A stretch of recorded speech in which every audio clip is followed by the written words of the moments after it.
Hey,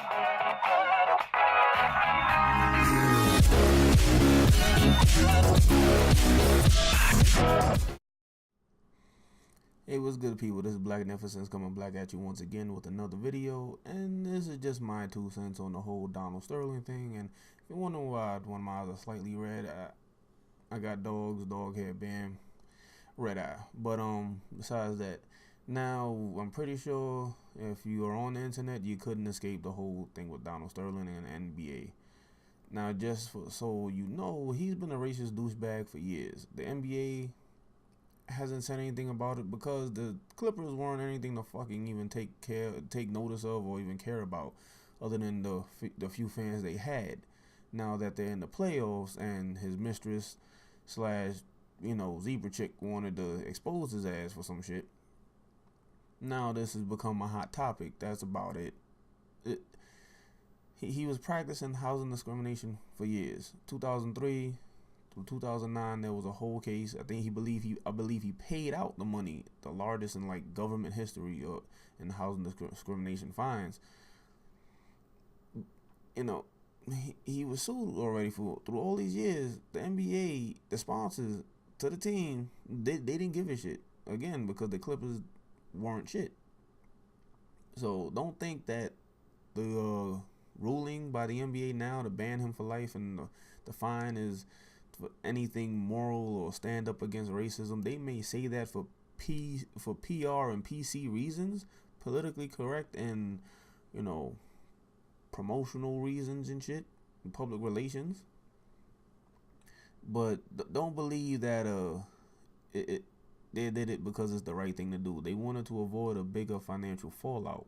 That being, if Sterling didn't get a harsh enough fine slash penalty, that fans, players, would start pulling out, and probably even some coaches of even doing the games. Now, if the fans pull out, if enough numbers of fans start pulling out, then the sponsors have no reason to have their logos spin around in the bright lights or attached to any sneakers or anything like that, because there's nobody there to see it and want to buy it because the player wants it. You know how like Nike Jordan works, and a famous person might have some Jordans on, and the fans are, oh, he got Jordans on, I want to cop me the same Jordans he got because I'm a dumbass.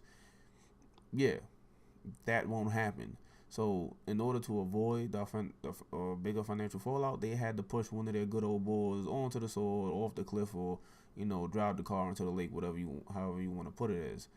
He was just a sacrificial lamb in the bigger scheme of things. Because whoever buys this team, whether it be Mammy Oprah,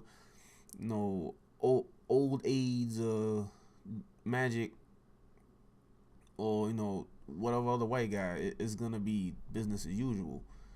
Now, the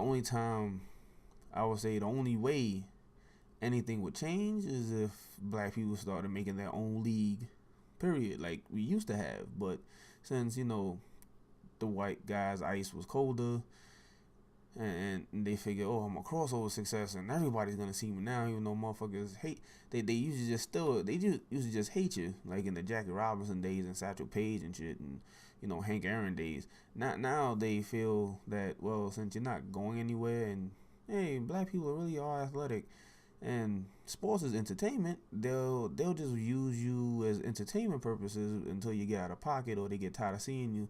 Then they try to brush you underneath the fucking rug. That's it. That's all. And in the entertainment part of America, that's it. If you're black, people and white people can't stop from seeing you, they'll just use you for entertainment purposes. When they tired of seeing you, then they will get rid of you. And the Negroes are like, oh, what happened? And oh, what do I do now? And do I try to become even whiter? No, motherfucker, they never liked your ass to begin with. But that's a whole nother, topic. Back to the whole Donald Sterling NBA shit. This isn't really a victory. This is just a hot topic. Something had to be done. Motherfuckers want to protect their money. And now it's saying that he's not selling the team or willing to sell the team. So 3/4 of the owners have to try to push him out. And if they don't, then who knows what'll happen. But hey, I won't lie, it was nice to watch. Shit, I enjoyed the fuck out of it. I don't care who was crying about his privacy, I really don't give a fuck. You was a racist bastard for years, practicing the racism, talking about the fucking racism. You had the slave owner mentality to a T. I give them money, I give them cars, I give them women, I give them food. Shit, I thought to play at a big league level, you had to earn those things. So yeah, it's not a victory. Calm the fuck down.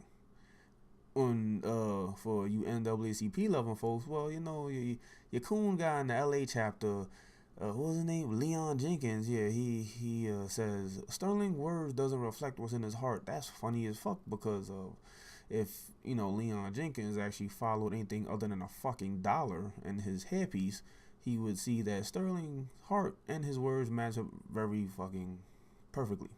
It's like, you know, if you tear something and you go all around the world to try to find another piece to fit the thing you tore, it won't ever fit because, you know, you can't tear the man's words from his heart.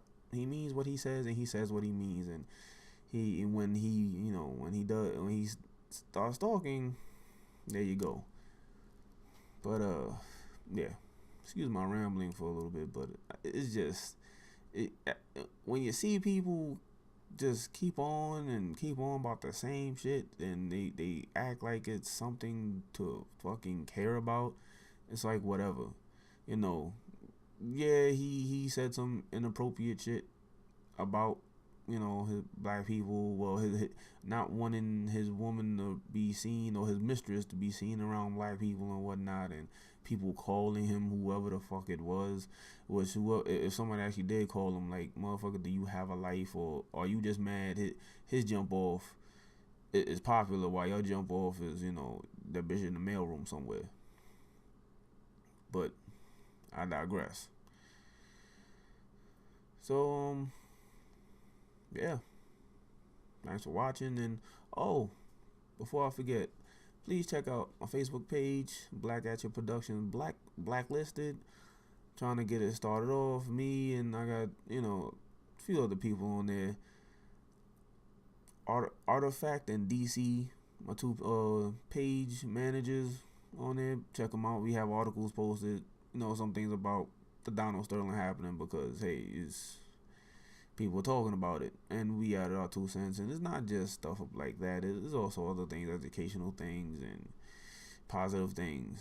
So please support, because if this gets enough support, it could be something bigger. Maybe, hey, your own black media group, which would be nice. It'll be very nice. But hey,